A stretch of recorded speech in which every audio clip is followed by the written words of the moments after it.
Hi, my name is Clem Garvey. I'm the CEO of Paragon ID, and I'll be talking you through a presentation of our company today, here in the company of my CFO, our CFO, Sebastien Chavigny. Thank you, Clem. I'm Sebastien Chavigny. I'm the Group CFO for Paragon ID, and I'm very happy to participate to this presentation, and very happy as well to walk you through the financial of this company. So Paragon ID is a world-leading technology company, and we will speak to you this afternoon about the activities of Paragon ID across these four key markets mentioned here. But we'll get into that in some detail. Paragon ID is all about, as the ID part of our name suggests, the identification of people and of product. It's about secure and contactless access to public transportation. It's about asset tracking, it's about identification, it's about payment. The technology at the heart of Paragon ID is the radio frequency ID technology, and you will see that we are one of the leading actors in the world of RFID. The management team is an international management team made up of people from Ireland, France, Greece, and a second player from France. Two of France, one Greek, one Irishman, and we are based around the world, driving what is an international company, serving international markets. What makes us different is the combination of the assets and the resources we have. We have very good people. We've got great engineers. We have an industrial expertise and competence and history and a very strong industrial culture. And we also have strong financial backing from a specific shareholder, an industrial shareholder who holds a significant portion of the capital and allowed us to negotiate in particular the difficulties of the markets during COVID. The company is last year did 131 million of revenues in the year to 30th of June 2022 with 10.5 million of underlying EBITDA. And we are based in 14 sites, 7 of which are industrial in nature. We have strong values. Those values were very much brought to the fore during COVID when we had a big challenge to face up to. Some of our key markets were very, very heavily impacted by COVID, in particular the areas of mass transit and the areas of electronic identification. Those two markets were very heavily hit by the lockdowns and the consequences of the restrictions in travel. We have come through that now, and you will see later on in the presentation the degree to which we are enjoying not just a rebound from the post-COVID change, but also we are reaping the fruits of all of the work done during that time to reposition the company for fast, dynamic growth. So the four global markets in which we are operating today: electronic identification, that is all about converting paper documents into electronic secure documents. So passports, electronic driver's licenses, and identity cards, taking documents, inserting electronic components so that those documents become intelligent, biometric-enabled documents. In transport and smart cities, we supply the smart cards, smart tickets, or digital ticketing solutions on mobile phones to more than 150 cities across the world. In tracking and tracing of objects, our real-time locating systems platforms allow hospitals and industries to track in real-time equipment as it moves through the sites. And indeed, then in retail and other sectors, the Internet of Things, RFID tagging allows retailers and other industries to track billions of SKUs as they move through supply chains, ensuring accuracy of inventory, protecting against theft, and ensuring that the right product is in the right place at the right time. In the world of payment, we have some fantastic intellectual property in the world of contactless payment, and indeed that intellectual property is licensed by most of the major card manufacturing companies in the world, especially in the domain of bringing contactless payment to bear in the luxury payment card market, especially those cards which contain elements of metal, which would otherwise make the RFID aspect in contactless payment difficult, if not impossible. We've made a number of acquisitions since 2018 to fill out the technological catalog of the company, to bring more technical elements into the mix. especially in the world of the digital transformation of mass transit, of tracking and tracing objects, and in payment. And we'll get into that in some detail.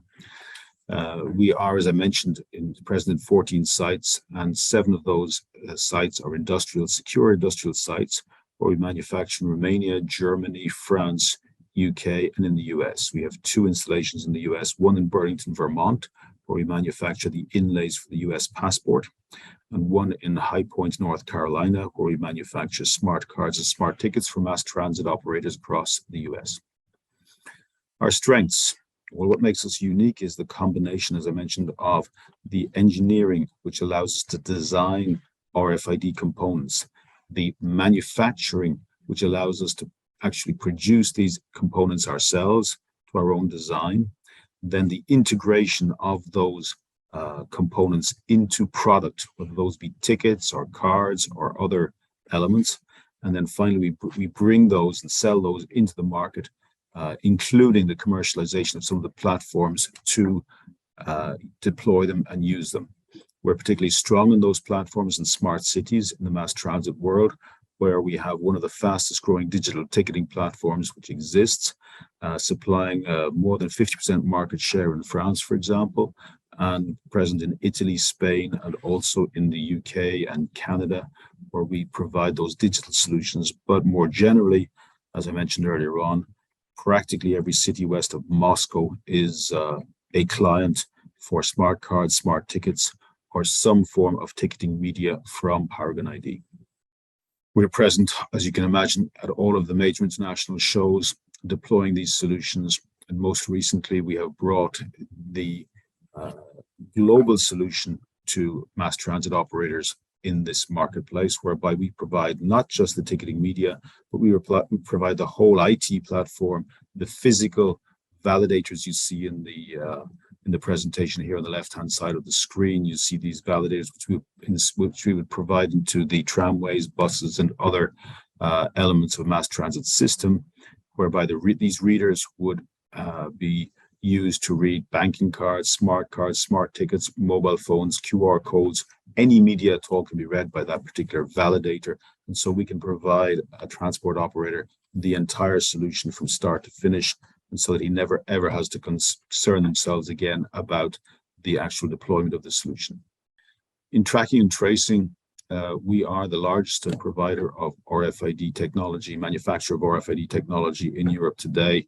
As I mentioned, in those 2 particular areas, the RFID tags for IoT and retail, or IoT as well in the aeronautics sector, we're particularly strong there as well. And then the second aspect of tracking and tracing, real-time locating systems for equipment in medical, office, and industrial environments.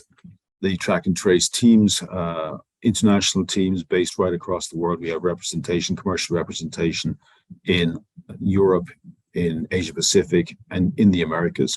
And we've made a number of acquisitions in this area as well to ensure that we have all of the technologies which can be used to track and trace equipment or product. So today we have platforms which track RFID, which track ultra-wideband, LoRa, GPS, Wi-Fi signals. We are one of the few players in the world that can track every single technology deployed by people to track their elements or their people in sites. It's noteworthy to say here in this picture that the company Paragon ID has recently been recertified for the 3rd time as an approved supplier of UHF RFID tags into the US market for retail. This is a very, very closed, very tightly knit community. There are only 5 players today who have such certification, and a market of tens of billions of units is shared between those 5 players. In EID, we have more than 24 countries that have adopted our technology, but most recently, we've seen growth from a new polycarbonate product, which we have had in development for some time. And that polycarbonate product has an inlay, an RFID inlay within that polycarbonate page or in that polycarbonate object. And that polycarbonate object is now being adopted as a default solution for ID in a number of countries, and that's powering some strong growth in the EID activity. On the payment side, we manufacture payment cards in a factory we have in the UK, in the south of England. But we also, as I mentioned earlier, license that technology to major card manufacturing companies across the world. So we have a stream of very profitable licensing revenue also underpinning our own payment activity. The particular technology in the area of metal payment cards, which permits a metal payment card to work on a contactless basis, that technology is ours. It's exclusively ours. We have defended that IP 3 times in the US and defended it successfully 3 times in the US. And so we have we're now enjoying not just the revenue from the licensing of the technology, but we've now started to manufacture our own metal payment cards. We recently opened the first manufacturing site in Europe to make metal payment cards in that factory in the south of England, which you see in this photograph here on the left-hand side. And you see our own metal payment cards here on the right-hand side, which we are now commercializing, which we have now brought to market. We have a fantastic clientele. All of our clients are either major accounts, major companies, international companies, or indeed quasi-governmental or governmental agencies. So a strong client base, which rarely, if ever, gives us any problem in terms of default or late payment. Sebastien, can I pass it over to you so you might comment last year's results to the end of June 22, and you might also just touch base maybe on the results, the revenue numbers which we have published for the first quarter of 22-23 to the end of September 22. Thank you very much, Sebastien. Thank you, Clem. So the financial year 21-22 was a record year for Paragon ID, and this is a very strong numbers that I'm going to comment here. So we had a revenue of 131 million euro, which is a record ever for the company, and this is 56% growth in revenue. Organically, this growth was 37%, and we benefited as well from a strong performance of our recent acquisition, Security Label in Germany and EDM Technology in the US. We benefit as well from the success in the strategic initiatives that were launched during the COVID period. And we benefit as well in terms of profitability of a huge improvement in the percentage of EBITDA, as we reported 8% this year, and even in the second half, 8.8% of profitability. The increase in EBITDA in volume year on year was an increase of 79%. And on the cash flow standpoint, we have reported an operating cash flow with a strong performance at 11 million euros. On the top line side, as you can see on this slide, we benefited from growth in every region and in every segment, with a double-digit growth everywhere.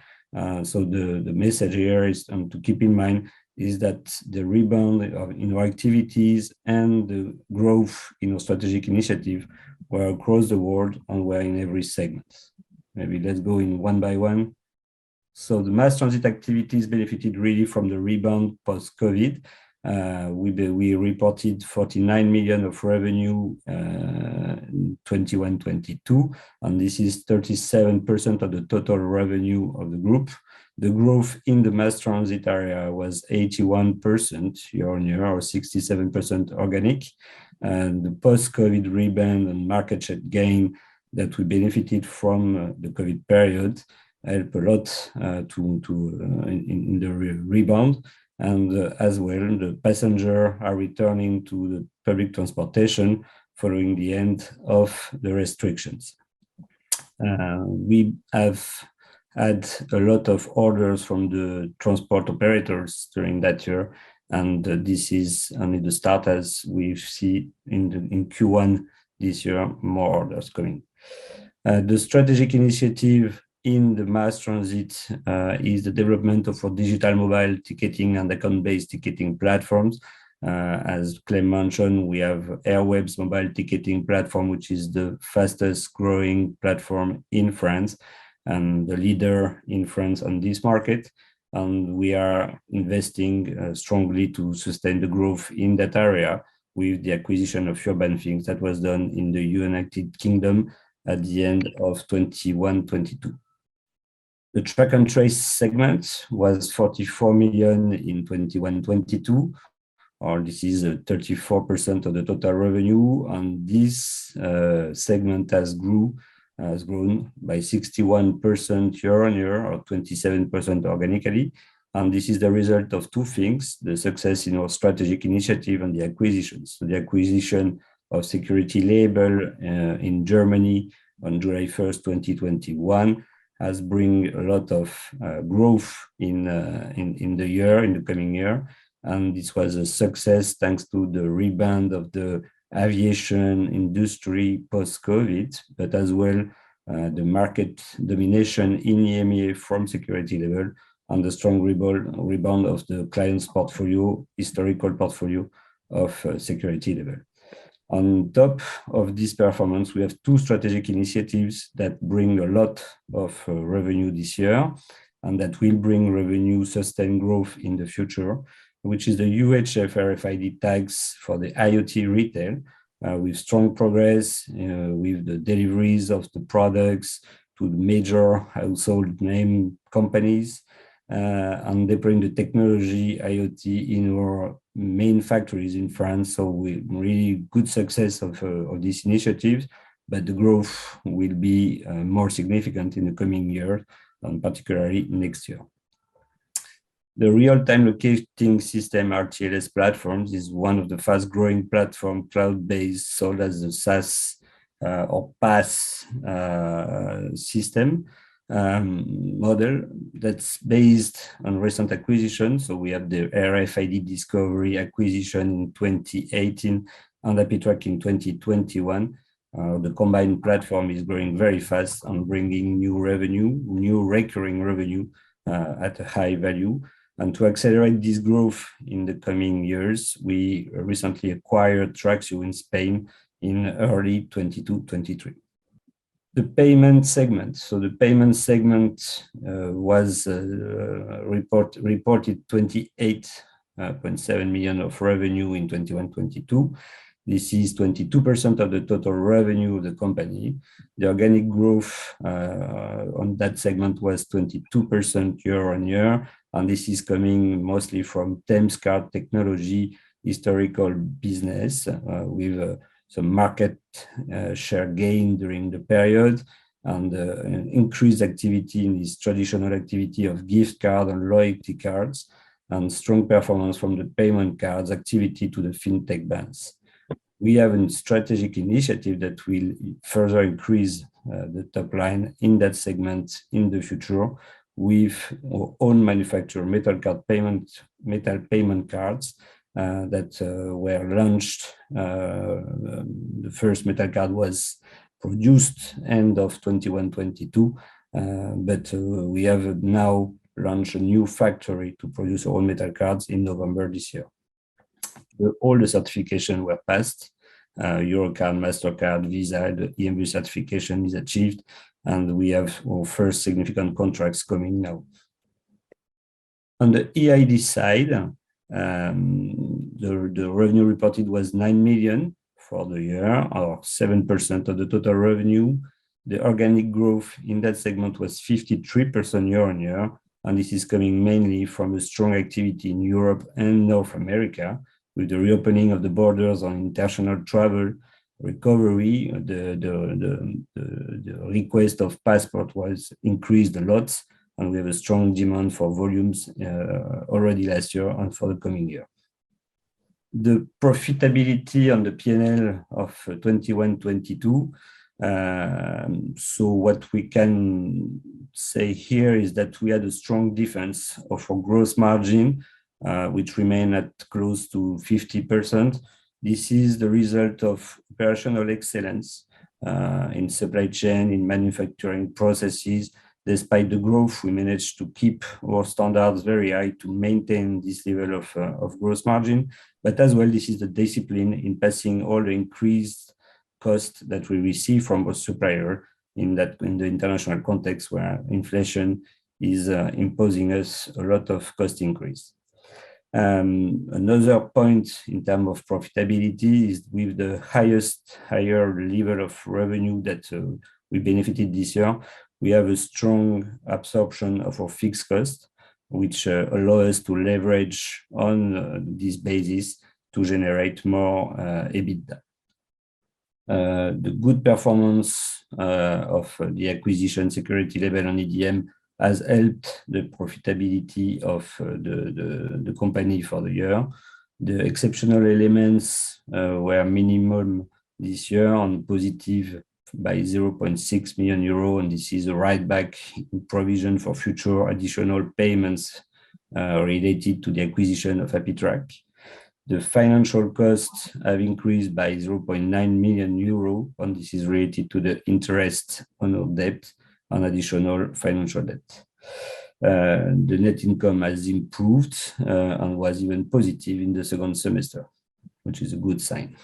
The cash flow for 21-22, our operating cash flow before working cap changes was reported at 9.8 million euro. We had a positive working cap change despite the growth, and this is due to really close management of the receivables, close management of the inventories and payables to support the activity.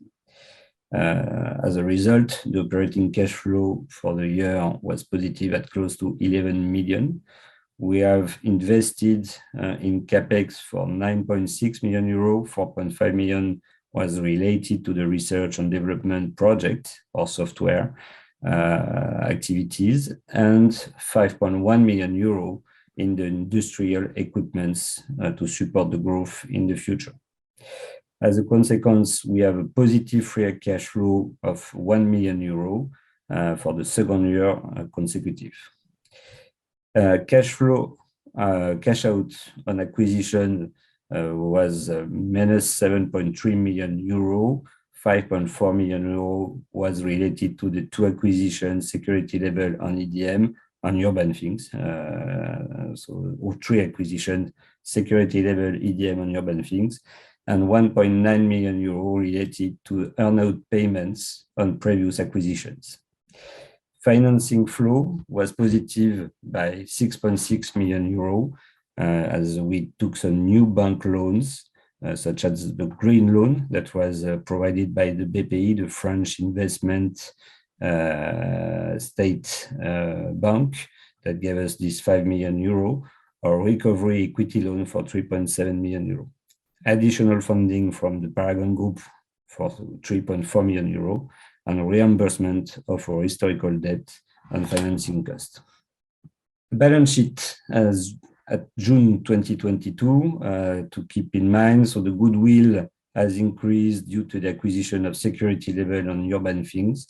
Our tangible assets investments are mainly in EMEA to launch the production of inlays for the RFID IoT initiative, so new equipments there, and PEMS for the metal card productions. Current assets have increased, or receivable, by 6.3 million euro, and this is mainly due to the higher activity, and inventory by 6.7 million to support the growth for the coming year, and additional lead time that are due to the tensions that we have in the semiconductor supply chain. We have a solid cash lever at your hand. Our financial debt has increased to finance the acquisition and to finance the cost of the financial. Trade payables increased due to higher activity and due to higher inventory level. Regarding Q1, the top line for Q1 22-23, this is a new record in activity for first quarter of our company, so very happy to disclose these numbers. The first quarter revenue was 42.2 million euro compared to 25.7 last year, which is an increase in revenue by 65% or 51% at constant scope or perimeter. Transport and smart cities grew by 90% in Q1. We had strong orders across all regions, and particularly in the USA, with a favorable comparison base, as Q1 last year was quite low. Track and trace segment increased 57% with the deployment of the RFID IoT tags and labels for the retail sector. success in our real-time equipment location offers, and very strong growth in the airline sector. Payment division grew by 13%, and this is mainly due to the sales of RFID modules for contactless payment from Amatec and Amatec licensing for the contactless in metal cards activities. So it was quarter for Thames Technology as well. EID is up 170%, and this is mainly coming from large orders for polycarbonate passports and ID cards, as Clem mentioned earlier, and back to normal situation for the traditional passport activities. Thank you, Sebastien. So we mentioned strategic initiatives during the course of this presentation a number of times. And the strategic initiatives were effectively how the management of the company engaged its time and resource during that particular time of COVID, when we had our traditional activities effectively on ice. And so we doubled down our efforts on the transformative and strategic initiatives which we had started to put in place since 2018, accelerating our investment in them with a view to being a more ready and more dynamic company coming out of COVID than we were before COVID struck.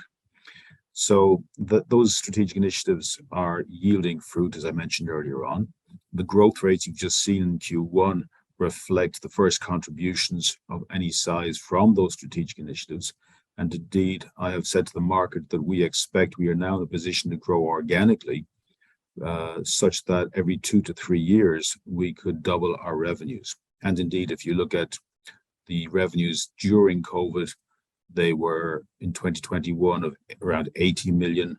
And as I mentioned earlier, the market rate at the moment, the growth rates at the end of the first quarter are such, the market consensus is an expectation that we should get to around 155 to 165 million in this full financial year 22-23, which would be twice what we did in 2021, 2 years previously. So strong growth rates with sustainable profitability coming out of it is what we expect for the coming years. The strategy here is summarized in each of the 4 markets. On the mass transit side, we will push the strategic initiative on the digital-based platform, the account-based ticketing platform. We will try and expand that geographically, while at the same time remaining a dominant player in smart tickets and smart cards. In track and trace, that IoT adoption of RFID in the retail sector is real. The market is growing 35-40% per annum. We want to capture 10, 15, 20% of that growth. It should bring us billions of tags per annum in the years to come. There are other opportunities also in track and trace, especially in the RTLS platform, where the acquisitions we've made there over the last 4 years position us as the only platform that can provide RTLS services across all technologies used to track items. And also we have mentioned a couple of times the acquisition of Security Label, the EMEA leader in baggage tags and other solutions for the airline industry. That will become also a massive driver of growth, because the airline sector is progressively moving away from barcoded baggage tags to RFID baggage tags. And the RFID baggage tags carry a price which are 3 times those of the classical barcoded baggage tags. So there is, within the baggage tag activity of Security Label and indeed of Paragon ID, there is that opportunity to grow very significantly in the aviation sector as well. In EID, the large contracts we've recently taken for the new polycarbonate offers suggest that we will gain significant growth from this activity. We'll continue to develop and to produce our traditional inlays for our ongoing clients, amongst them the US, and continue to supply that. But the main driver for growth will almost definitely be that polycarbonate catalog of product, where we're seeing already huge interest in it.